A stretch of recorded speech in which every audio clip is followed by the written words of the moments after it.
everyone. Thank you all for joining us today for our What You Need to Know About Vendor Business Continuity, Disaster Recovery, and Pandemic Plans webinar. My name is Jessie Redmond, and I will be your host. On your screen, you should see multiple widgets that you can use, including Ask Question, Media Player, Slides, Related Content, Speaker Bio, Request Demo, and Help. If you are unfamiliar with our webinars, all the widget boxes are resizable and movable, so feel free to move them around to maximize your screen space. At the bottom of your screen in the toolbar are icon buttons you can use to show and hide the widgets. You can expand your slide area or maximize it to full screen by clicking on the arrows in the top right corner of the widget. If you experience any issues or have technical questions, you can use the Help widget or submit them along with any other questions through the Ask Question widget. Don't worry, we do capture all questions throughout the session. We will answer some during the webcast, but those that we do not have a chance to answer live, we will address with you via email. Today's live session is eligible for 1 CPE credit. If you wish to receive this credit, please remember to be logged in individually with your own credentials, answer all 3 polling questions that appear on your screen during the presentation, be in attendance for the entire live 1-hour session, and complete the follow-up survey. We will send the link to that follow-up survey 24 hours after the live session. If you meet all requirements, we will send your CPE certificate within 7 to 10 business days following survey submission. With us today, we have Lisa May Hill, VendMinder's Information Security Operations Director. She'll discuss the differences between vendor business continuity plans, disaster recovery plans, and pandemic plans, what to look for in these, and how business impact analysis comes into play, and what can go wrong if plans aren't well tested. You will see a link to a copy of today's slide deck, a link to our website, a link to our samples library, links to our Do Your Business Continuity and Disaster Recovery Plans Consider Your Critical Vendors infographic, our vendor business continuity and disaster recovery checklist, our How to Review a Vendor's Pandemic Plan infographic, as well as a link to our library of additional resources, all in the Related Content widget. With all that being said, I'd like to hand it over to Lisa. Lisa, the floor is yours.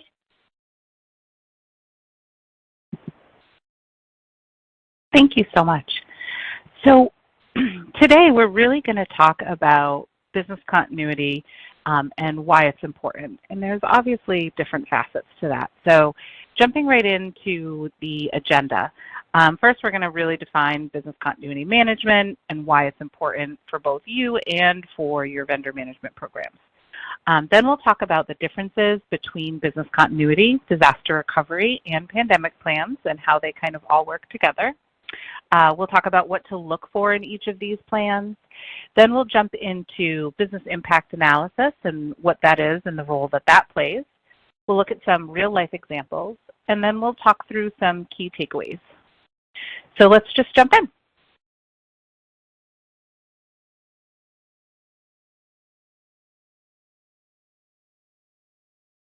So when we talk about business continuity management, a lot of times there's confusion because there's a lot of terminology and a lot of acronyms that kind of float around.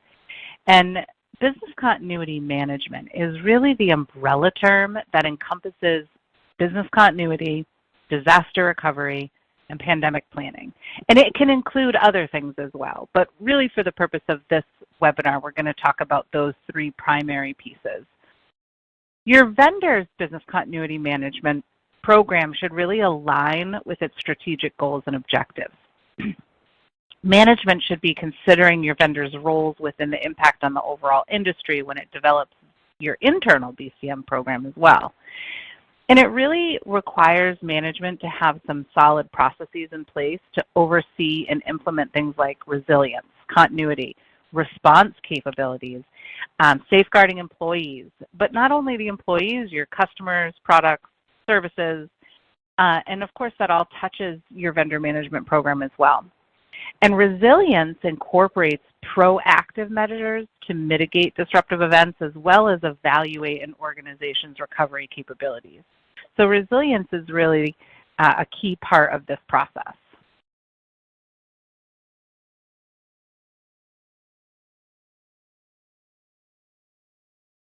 And when we talk about business continuity management being important, we really mean that it's important both internally to our own organizations as well as part of your review of your vendors. A lot of times there's a real intimate connection between you and your vendors and the ability to have business continuity both from them as well as from you. So business continuity is important because it truly has a direct impact on availability. And availability means, can you provide your service? Can your vendor provide their service? It allows for you and your vendors to proactively plan for things like disasters and any business interruption, really. And it's going to allow you to provide assurance to your customers that your product and service is always going to be available. And it also protects your organization from data loss, right? And as we know, that's critical nowadays.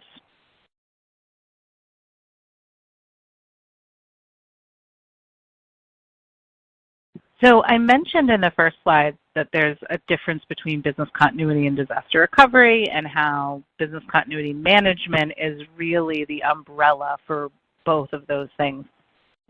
It's very common for people to confuse the terms or use them interchangeably, and the reality is that they are different. Business continuity allows you to ensure that key operations, products, and services will continue to be delivered, either in the full state or at a predetermined and accepted level of availability. It gives you control. Disaster recovery is a subset of that, and it outlines the process and procedures to follow at the immediate onset of an incident up to and including the resumption of normal operations. Disaster recovery also oftentimes focuses more on the technology side traditionally. You want to make sure that you're doing business continuity management for your own organization, but you also need to be aware of what your vendor does, and in reality, they need to align. You want to make sure that you're having those discussions so that you are kind of setting the same bar.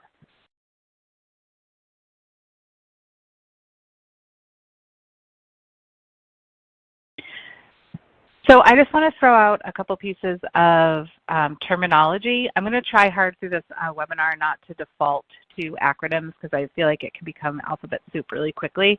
But there are a lot of acronyms in business continuity and disaster recovery. So I will do my best. But here are the few that you'll see a lot when you are looking at business continuity plans or programs and trying to really understand both for your own internal organization as well as for your vendors. So a business impact analysis, or BIA, this is used to determine the impact on the organization of the loss of a specific business function within a line of business. So it really is exactly how it sounds.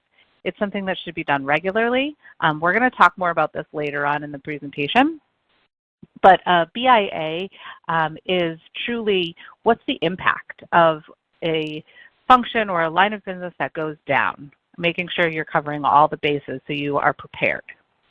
The recovery time objective, or RTO, this helps identify the targeted duration of time which the vendor or yourself should restore a business process post-disruption to really avoid what would be considered unacceptable consequences.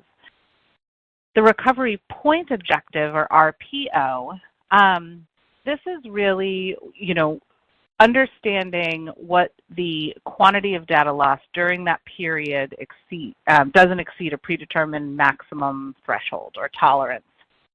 And really, when you're talking about RTO and RPO, it sounds more complicated, I think, than it is.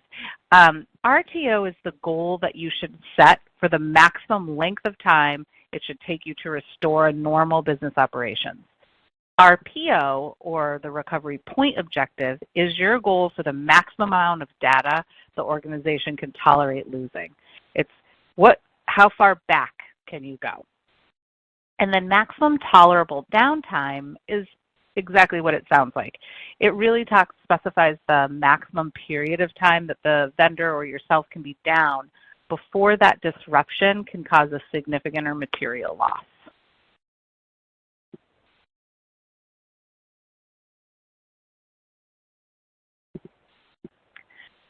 So talking about the difference between business continuity and disaster recovery, again, this is something that a lot of people use interchangeably, and it is really good to understand the differences. So really, it's about strategic objectives versus calculated plans. Business continuity plans are strategic objectives, whereas disaster recovery plans are more calculated. Business resiliency versus resuming operations, you can think of it as offense versus defense. The BCPs attempt to avoid your business interruptions by proactively implementing plans and controls designed to increase the business's resiliency to a potential disaster scenario. Whereas disaster recovery plans really guide the disaster recovery personnel in reacting and responding to the event.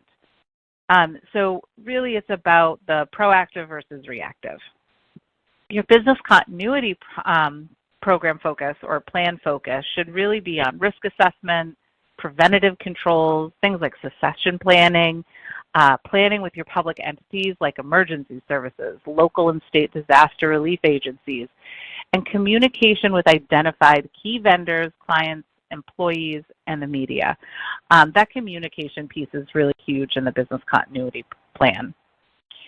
Your disaster recovery plan focus should really be on the gathering of disaster recovery personnel at the command center. So what are the steps when the disaster happens or the event happens? Does everybody know what to do? Then really, deciding, is that incident really a disaster? What is the impact? And then salvage operations, recovery, communication, restoration, all the things to get you back to normal operations.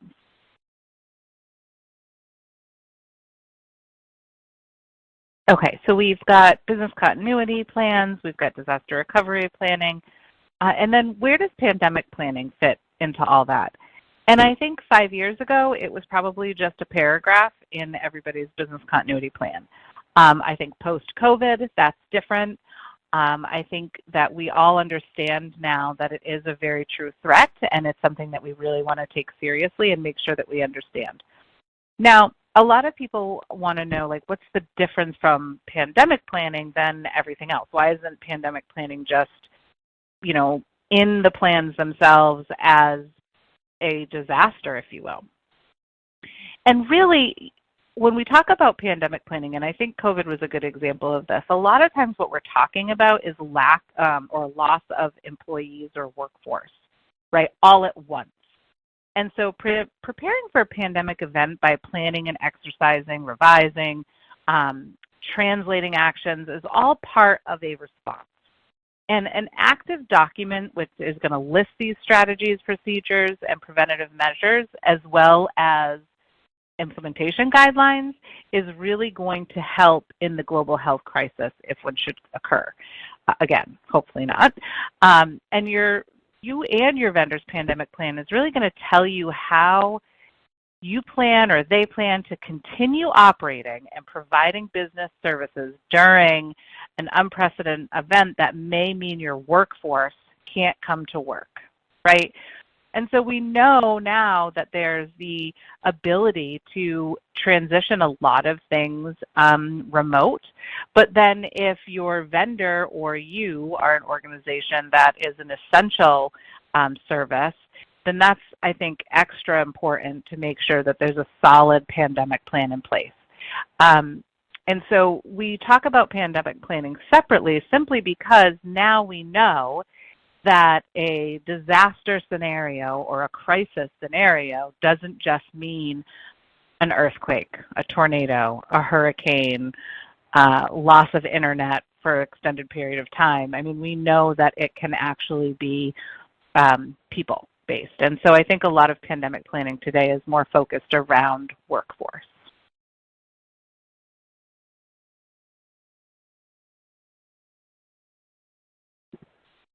So we've talked about the different kind of components of business continuity management being business continuity plans, disaster recovery plans, pandemic planning. So what are we looking for when we're talking about business continuity plans? What do we want to see in there? And really, there's some key areas that that you should be looking for in your vendors' plans as well as your own. But when we're talking about looking at vendors and what their business continuity plans hold in them, you really want to make sure that they have testing procedures that are exercised regularly. You want to make sure that there's a copy of the plan off-site in a secure location. And I say that because in an emergency, how would you get to your plan if it's only on-site? So making sure there's an off-site availability is crucial. You want to make sure that the plan is reviewed, tested, and updated regularly. I can't emphasize that enough because I think we want to get really away from this idea of one and done when it comes to business continuity plans. Results of any recent tests, if the test didn't go well, did the vendor have a remediation plan? Did they put that plan in place? You also want to make sure that these plans are reviewed by senior management and have their approval. So senior management or board approval, and that just is because of accountability. You want to make sure that senior management and the board is invested in that plan. And then, you know, from a relationship standpoint, things like SLAs and contractual obligations, what do those look like? Personnel loss, planning and recovery to normal operations. Is there a relocation plan? Remote access availability, facility loss contingencies, of course, pandemic contingencies. And then one thing that I think is so critical is breach and disruption notification procedures. You want to make sure that included in their business continuity plan is what their plan is to contact you, to make sure that you are in the loop in real time as much as possible.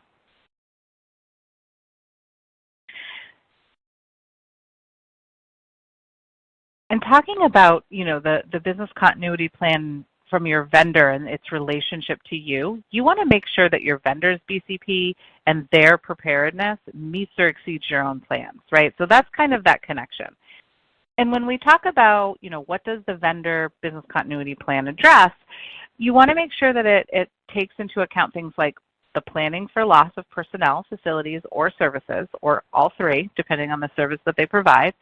The planning for public entity contacts, so things like emergency services, local and state disaster relief agencies, communicating with significant vendors, clients, employees, and the media. And really, it's that planning piece to make sure that they know what they're going to do.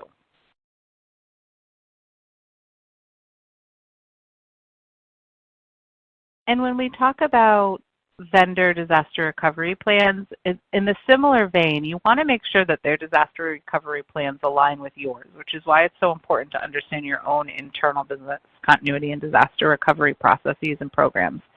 But when we talk about disaster recovery, again, we're talking about kind of that reactive place, right? So you want to look for things like, is there a dedicated team or people, the points of contact? What are their failover and backup locations? Because you want to make sure that you can, that there's losses minimized, right? Technology recovery.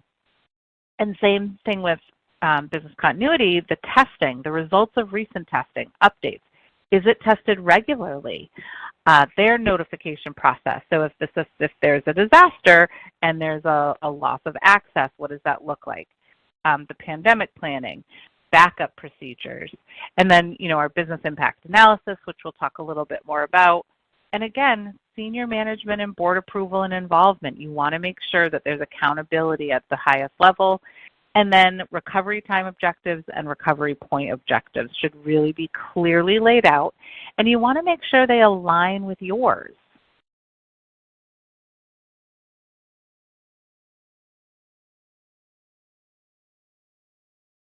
When we talk about, you know, key things to look for that a disaster recovery plan addresses, again, it's procedures for the personnel, right, the team. Do they have step-by-step instructions? Determining what constitutes as a disaster, incident, disruption, event, you know, at what point does it become a disaster? Implementing that disaster recovery plan in accordance with the business continuity plan, right, because they are tied. and then again coordinating with public entities, and then resumption of normal operations. And this is where that RTO, the recovery time objective, and the recovery point objectives come in. When we talk about what to look for specifically in pandemic plans, we're really looking for the preventative process, right? So we want to make sure that the pandemic plans lay out what the communication is going to be with critical vendors, how you're going to monitor outbreaks, educate employees, and then are the strategies consistent with the CDC? That's going to be huge. How do they get updates from the CDC? How quickly can they implement changes?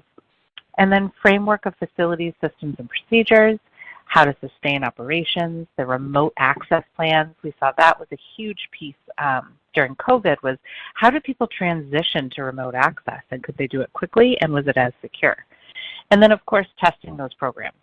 You want to confirm that the plan is effective, right? And then the oversight, reviews, updates, are they reviewed annually? Is it consistent? Those are all just things you want to look for in pandemic plans. Very similar to the other types of plans as well. It's just a little bit of a different focus.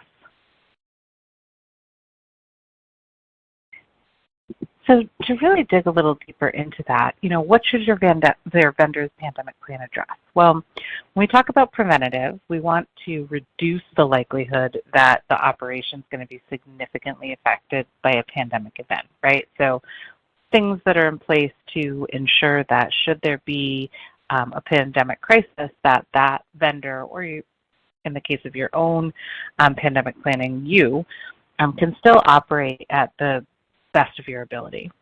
And then documented strategies, we mentioned this in the last slide as well, which, making sure that the pandemic efforts scale so that they're consistent with the effects of a particular stage of a pandemic outbreak. Pandemic planning is not one and done. You have to make sure that if the issues escalate, so does the plan. And then, of course, providing the vendor the capability to continue its critical operations in the event of large numbers of staff are unavailable for prolonged periods, and also making sure that they can really operate with that unknown, right? Because a lot of times with pandemics, as we saw with COVID, it was a day by day, right? Nobody knew what was going to happen the next day, so you have to kind of be able to plan for the unplannable, if you will. And then, of course, testing and oversight. This is consistent across all business continuity management. All plans should be tested. All of them should have oversight and ongoing review.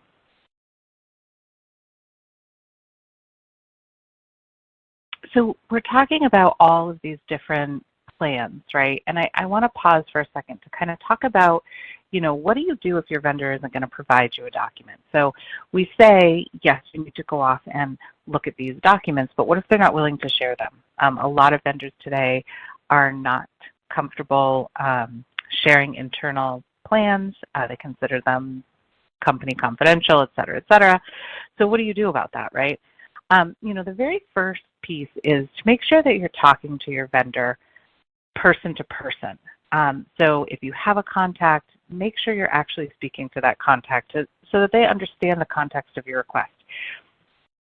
Companies get tons of requests to see their documentation, and it's very easy just to say no, but maybe they don't understand the why behind it, and sometimes just that person-to-person communication is really the best. And then, self-reflect, right? So pare down to exactly what you need and try to be as concise as possible. We've gotten in this habit, I think, of like sending off a mass request and saying, send me everything you have, and then we'll figure it out on the back end. But in reality, you're more apt to get what you need if you ask for what you need. And then, consider an alternative. Look at what you need and then figure out, is there something that you would take in lieu of that? One thing that we commonly ask for in lieu of documentation when vendors are really not comfortable providing them is questionnaires. And we do that because a lot of documentation can be considered sensitive, and we understand that, but we still need the information. And so a questionnaire is often a great way to kind of meet in the middle. And then review your contract. Make sure that your contract has right to audit language. From the very beginning of that relationship, you need to be upfront about what your expectations are from a annual review position. You know, what is it that you're going to want to see from these vendors? And I understand that a lot of times we don't know that in the very beginning, but you want to make sure you're having those conversations as early as possible and putting them in your contract as soon as you can. I mean, I think we can all agree that real life scenarios are going to happen. It's just a matter of time before there is a disaster, a breach, a crisis, an incident, a pandemic.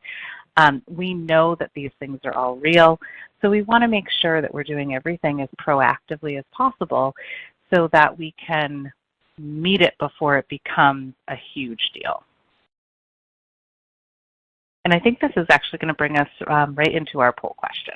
So I will pass it back over. And this brings us to the first poll question of the day. You should see the poll question now in the slides area. If you have any issues, please feel free to send us a message using the Ask Question widget, and we will be happy to assist. As a reminder, if you wish to receive the CPE credit for today's session, you must answer all poll questions and be in attendance for the entire live session. This poll question is, does your organization ensure that your vendors' business continuity and disaster recovery plans include RTO and RPO? Yes, somewhat, no, or not sure. Lisa, we have some time now to answer a question from the audience. And this question is, what if my vendor says things like the RTO and RPO are confidential? Is that okay for them to not share? That's a really great question, and we get this question a lot, you know, across evidence, right? Like, what if my vendor won't provide something to me? In the case of the RTO, which is your recovery time objective, and the RPO, which is the recovery point objectives, really it behooves them to share that. So I would be surprised if they don't, because that's really their assurance to you that if something happens, that there's a point in time and a data point that they can restore to quickly. So if they're not willing to share that, I would want to understand why. And I think the other piece of it too is maybe you need to share first what your expectations are and then find out if they can meet those and what they're doing to test them and what documentation they have to validate that they can meet what your expectations of the RTO and RPO should be. So it may just be, you know, a kind of a switching of how you communicate the request to basically say, hey, this is what we need you to be able to do. Can you do that? And then can they validate that they can?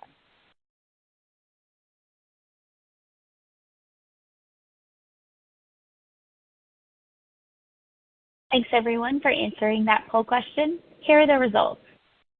By the way, you may have noticed reactions such as a thumbs up or heart coming across the screen. If you find this feature distracting, you can turn it off by clicking the 4 arrows in the top right-hand corner of the Slides widget, which will expand the slides to full screen and no longer show the reactions. Just as a reminder, in the Related Content widget, you can find our How to Review a Vendor's Pandemic Plan infographic. This handy resource walks you through reviewing pandemic plans. Lisa, I'll hand it back to you to continue the presentation.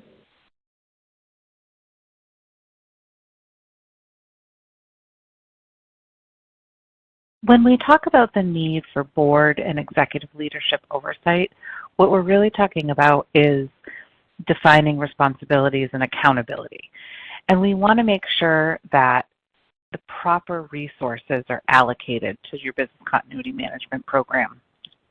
And really, in order to do that, you need that buy-in from the board or executive leadership.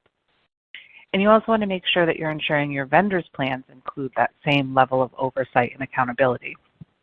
Because really, when we're talking about business continuity management, we're talking about risk, right? And so you want to make sure that the business continuity and disaster recovery and pandemic planning all align from a business strategy and risk appetite perspective.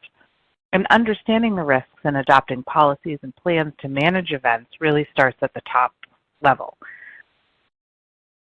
And part of that responsibility also includes that they're reviewing the operating results and performance through, reporting from management, testing, auditing, because just because they have buy-in doesn't mean that they're actually actively involved. And at some level, you need that board executive leadership oversight and involvement just to make sure that the plans are executed properly, funded properly, and then that there's accountability for them.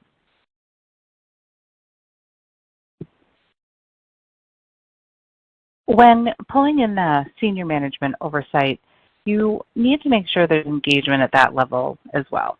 And really major responsibilities of senior management need to include the designing and implementation of a business continuity exercise strategy, right? So establishing measurable goals against which BC performance is assessed, levels of preparedness, resilience targets.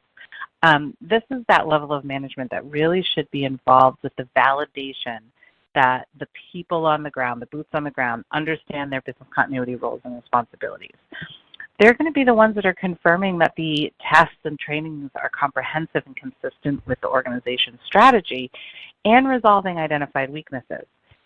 And then updating those strategies and plans to reflect the current business conditions and operating environment. So this is that real oversight of the people doing the work. And when we talk about auditing and examinations, regulators have expectations, right? They expect the board and executive leadership and senior management to be engaging in internal audit with independent personnel to review and validate the design and operating effectiveness of the BCM program, right? So, and I mean that both internally while you're looking at your own business continuity as well as looking at your vendors. So examiners, they're going to want to see that an analysis and review of your third party's business continuity, disaster recovery, and pandemic plans have been done, and that there's documentation of that, right? So if you don't document it, it didn't happen. And examiners are going to look at those to understand, is there an alignment of business continuity management elements with the vendor's strategic goals and objectives? And is there alignment with your business continuity to that? And then, of course, the board oversight, the management's assignment of business continuity related responsibilities, and development of those strategies.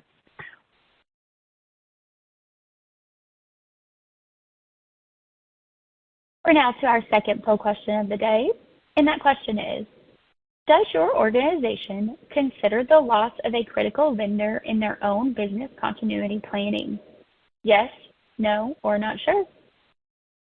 Lisa, I have another question from the audience that we could go ahead and answer. And that question is, if our vendor says they use another vendor for their data center or data hosting, do I need to review that vendor too?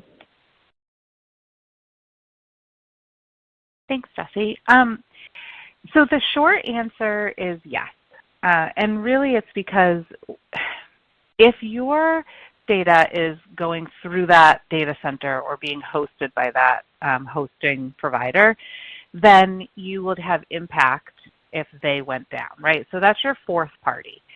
So you want to understand what their business continuity management process is or their program, but you don't necessarily have to assess them yourself if you don't have the resources for that. If you're aligned with your direct vendor, your third party, then you can work with them to figure out what they have done to assess that fourth party. Or you can assess them yourself. It does get trickier to get fourth party information. A lot of times fourth parties aren't willing to share with an indirect relationship, but certainly you can work with your third party. You want to make sure that your expectations of how you would assess that data center or that data hosting provider align with how your vendor is assessing them. And those are, upfront conversations that you can have. You certainly want to make sure that you're aware of when those relationships exist. And you just want to make sure that you are understanding the entire process of when your data is touched by other vendors, right? Whether it's your third party or fourth party. You need to understand all the touch points, and then you need to make sure that each touch point is secure.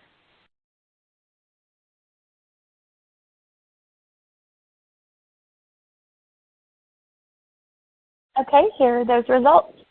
Thanks again, everyone, for taking the time to answer the poll. Before we move on with the presentation, a quick reminder, in the related content widget, you can find our vendor business continuity and disaster recovery checklist. This is an interactive and printable checklist to help with your reviews. Back to you, Lisa.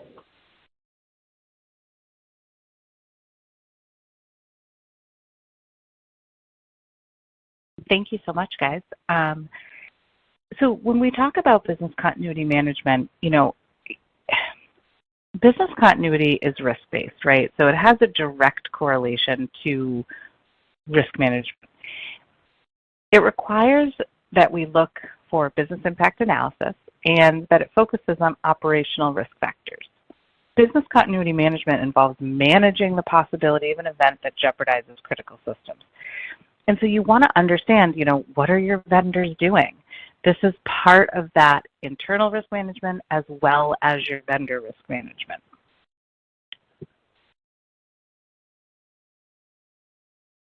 You've heard me talk about the business impact analysis a few different times in this webinar, so what is it? A business impact analysis, or BIA, is an analysis to determine if your organization can operate effectively while the vendor is unavailable, when we're looking at it from a vendor management perspective. So your internal business impact analysis should be looking at, can I move forward if this vendor is unavailable? You also need to look and make sure that your vendors are performing a business impact analysis on themselves to understand what is the impact should they not be able to operate. And you want to review again if there is updated regulatory guidance or when significant change occurs within your organization or the vendor. So ultimately, it's, again, not a one and done. It's all about the risk. So you want to ask yourself, would a sudden loss of this vendor cause a material disruption to my organization? Would that sudden loss of this vendor impact our customers? And then would the time to recover operations be more than 24 hours? Or would there be a negative impact to your organization if it extended beyond what your expectation was?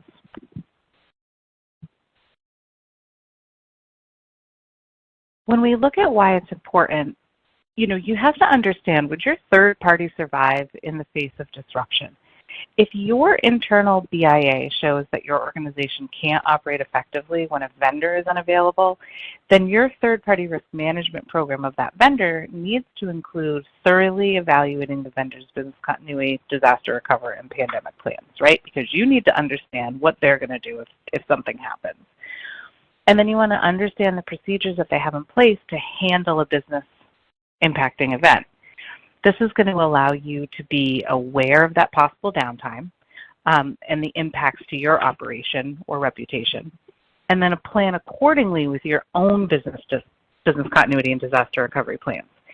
You want to make sure that your vendor is doing that same exact thing, because ultimately their business impact analysis is going to show you a lot about what they will do and what the impact is. So it really works in tandem, and which is why in the beginning we talked about the alignment of your business continuity management and your vendor's business continuity management.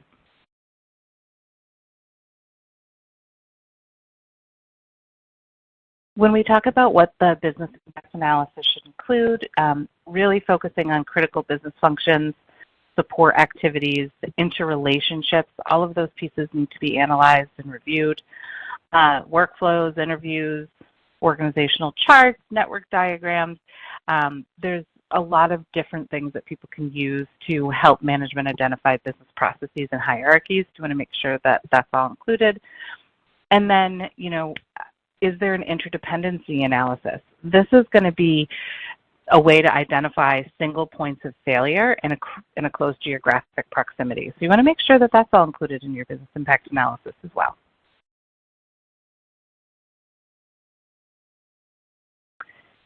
So all of these pieces, when we talk about business continuity management, they really stress the need for resilience, right? We want to make sure that in the face of adversity, your vendors can stand up and still provide the service that they have promised you, or the product they have promised you, or recover it and go back to operating in a time that makes sense to you and to them. So to really determine your vendor's resiliency, you really want to ask for the following. Evidence of physical resilience, right? SOC Type 2 reports, independent audits, anything that you can kind of focus in on the cyber resilience aspect, things like data backup and replication strategies. Of course, the pandemic plan, change management policy and program is crucial, event management plans, facilities and infrastructure, understanding where they're located, data center recovery alternatives, what is their relocation process for their different branches or employees. If something as simple as electrical power redundancy is very important to understand. And then telecommunications redundancy plans as well.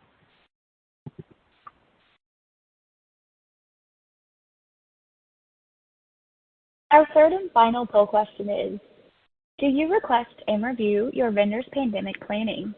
Yes, no, or not sure? Lisa, let's go ahead and answer another question from the audience. And this next question is, are you seeing comprehensive pandemic plans since COVID? Or are vendors swinging back to just including them in VCPs again? That is a great question. And as I'm sure you noticed throughout this webinar, pandemic planning kind of keeps popping up. And so I think what we're seeing is that regulators, examiners, and auditors want to see comprehensive pandemic plans. So they're asking for them more. And I think what we see a lot of companies doing is they're maybe not as aggressively developing pandemic plans as singular documents, but they are no longer, for the most part, putting a little blurb in their business continuity management programs. So in the old days, pre-COVID, most pandemic planning was a paragraph, right? It was just like a line or two. And now I think we're seeing a lot more of people or organizations addressing pandemic planning more robustly.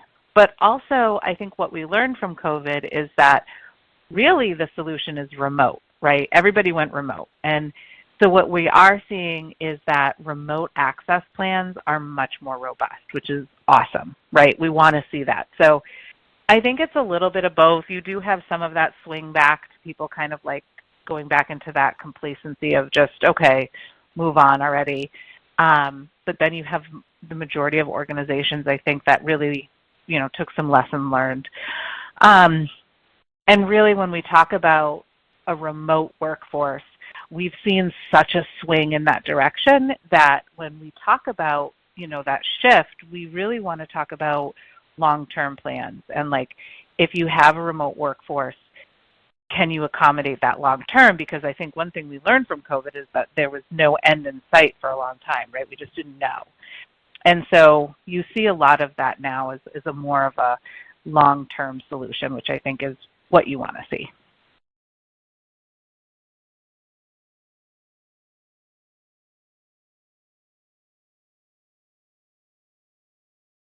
And here are those results.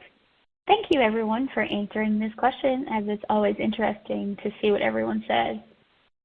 Before continuing, I would like to mention that we have our Do Your Business Continuity and Disaster Recovery Plans Consider Your Critical Vendors infographic available for download in the related content widget. As critical vendors are essential to your business operations, you want to make sure that you are reducing the impact any incident could cause on your organization. And just a reminder, if you have any issues submitting your poll answers, please feel free to send us a message via the Ask Question widget, and we will be happy to assist. You can also add any other questions that you may have into that Ask Question widget. Let's continue with the presentation. Back to you, Lisa.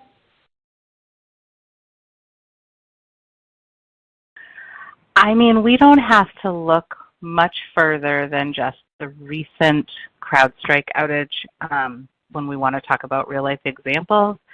I mean, I think there's still a lot to unpack there, but in its simplest form, I think it demonstrated that business continuity and operational resumption plans are imperative to really lessen the overall impact and long-term repercussions. I mean, there are still major dig-outs happening right now. And of course, reputational damage. It will be very interesting to see how CrowdStrike recovers, if they recover. And then it also is going to highlight the need for a multi-layered approach to continuity, right? You can't just depend on one piece or the other. It really needs to be multi-layered. And we talk about threats to business continuity. It's not just disasters.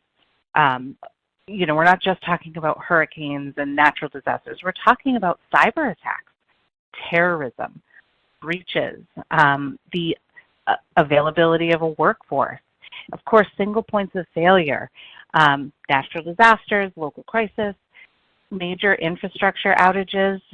We really have to look at it from all different angles at this point.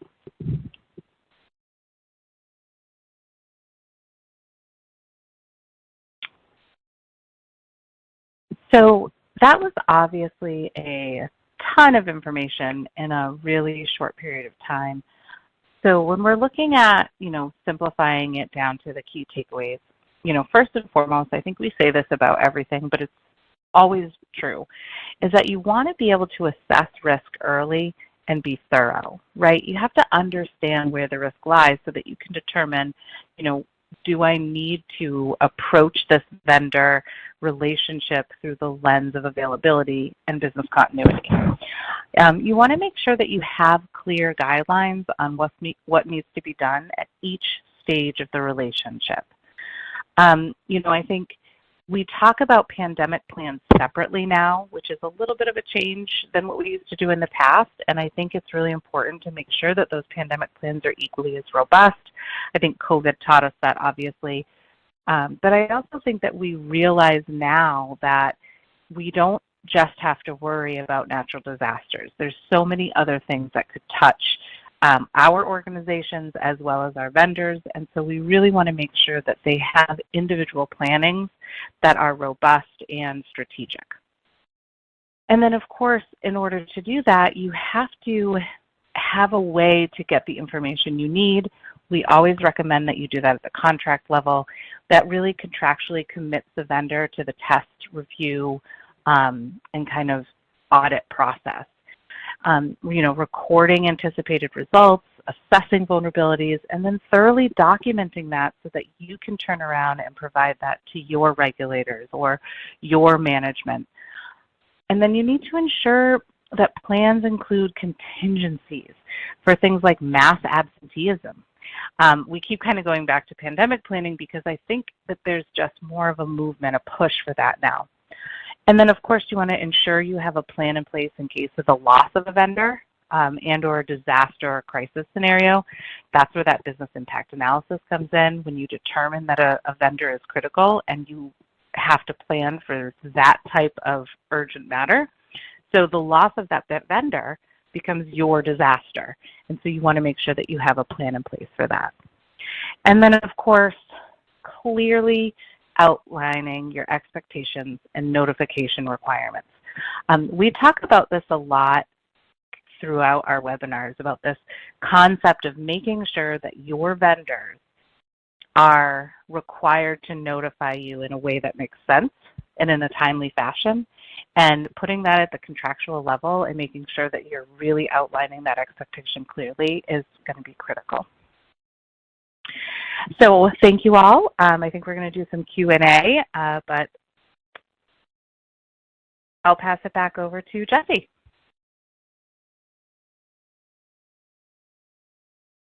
Great, thanks so much, Lisa. Before we dive into more questions and answers, I would like to thank everyone for attending. I would also like to thank Lisa for her time in sharing some important information. On your screen now, you'll see our upcoming webinars. On August 13th, our How Fourth Parties Impact Your Credit Union webinar. And on August 27th, our Risk-Based Vendor Due Diligence, Identifying the Proper Scope, Scale, and Documents webinar. We hope you'll be able to join us for those sessions. A link to register for those is in your copy of today's presentation slides. Let's now go ahead and answer some more questions that have come in during this session.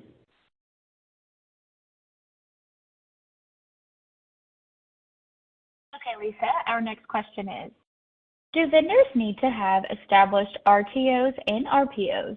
What should we do if these are not identified? That's a great question. So an RTO and RPO is important because that's going to be the indication that you're aligning with your expectations. So if they don't have them, I would suggest that you request that they create them. But I think, like we talked about in a few slides ago, you can start with your expectations, right? You can say, hey, this is what we would expect as an RTO and RPO. Can you accommodate this? And then can you validate and accommodate it? And I think that's a good way to start for places that don't have them at all. And I think smaller companies, less mature companies, probably have them, but maybe they don't define it as their specific RTO or RPO, but they do have documented, what those concepts are. Great. Next question. If a vendor is ISO 22301 certified, do you recommend the same level of rigor to evaluate a vendor's plan?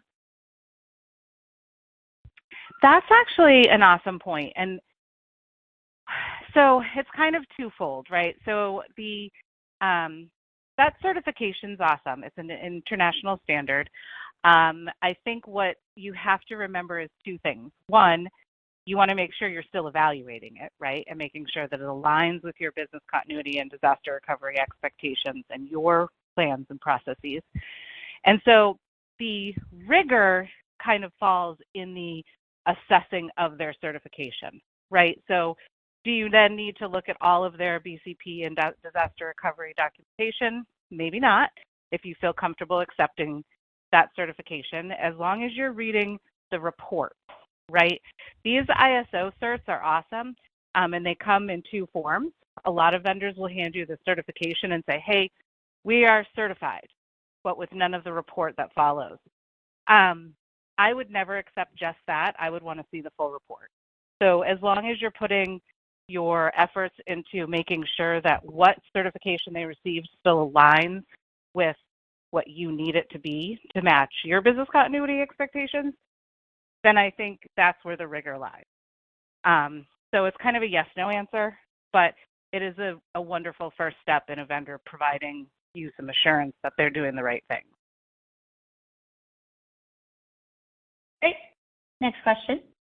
What should we do when the vendor provides no documents or just a table of contents for their BCP and DR plans? Yes, the dreaded table of contents.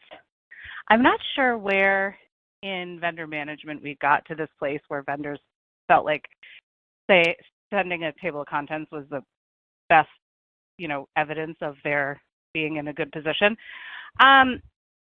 So a table of contents to me is useless, right? Because you can name anything you want. You really want to see those policies, those plans, the program information. That being said, I think we can all agree that vendors don't love to share that a lot. So I think, I would start with identifying exactly what you want to see. And if they're unwilling to share any type of documentation, go the questionnaire route.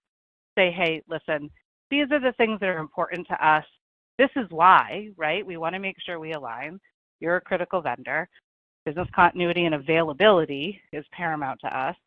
And then get the right questions in place and say, okay, if you're not willing to share your documentation, will you answer these questions? And if they're still unwilling, then I think like in any scenario, that's a red flag.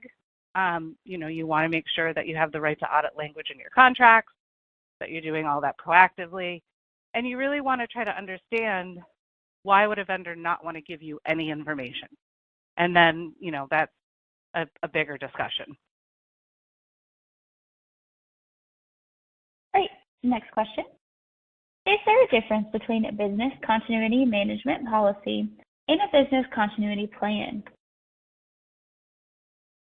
That's a good question. I think it's just a matter of level, right? So, the plan is the actual document that's going to have the step-by-step procedures that people are going to follow, or that's going to identify what you're going to do.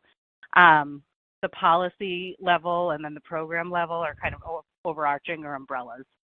So I think, you know, when we say you want to see their program documentation, the plan would be ideal, but a lot of times the plan is the thing they don't want to share because that's the thing that has all the step-by-step movements that they make in a disaster, and that can be considered confidential. So policies are usually a little bit more general. The program itself, executive summaries and whatnot, are a good first step. Okay, great. I think we have some time for a few more questions. And the next one is, what type of documentation will auditors look for to prove analysis of your vendor's BCDR and pandemic plans? I'm so sorry. Can you repeat that? It's broken up. Sure, my apologies. What type of documentation will auditors look for to prove analysis of your vendor's BCDR and pandemic plans?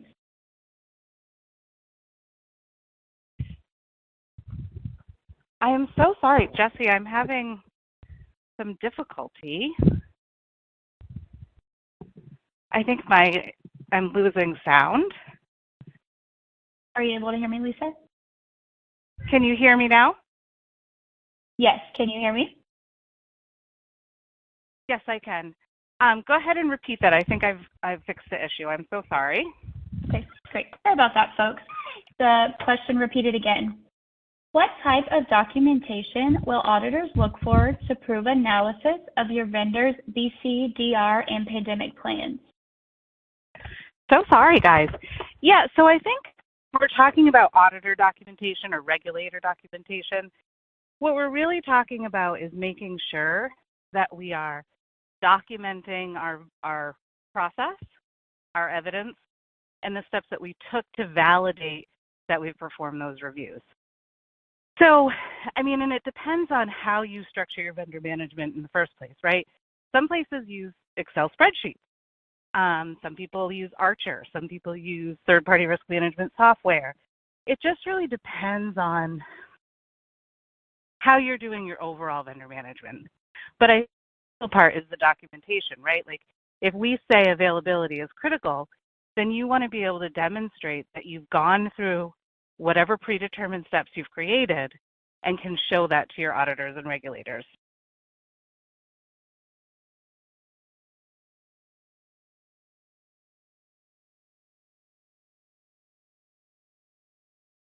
Great, thank you so much, Lisa. Unfortunately, that is all the time we have left for questions today. Thanks again, Lisa, for taking the time to address some of those that came in. Any questions we did not have time to answer today, we will address offline. We would like to thank you all for attending and hope you found today's session valuable. Another big thank you to Lisa for her time and content. You can ask even more questions inside of our third-party think tank, an online community that is dedicated to third-party risk professionals and free to join. Just because today's session has ended doesn't mean the conversations and questions must. Post your questions at thirdpartythinktank.com and see what your peers have to say.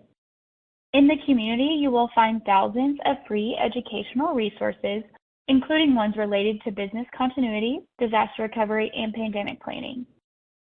If you would like to become a member of Third Party Think Tank, you can register on the site or just shoot us an email and we can get you registered and send you a link to set your password.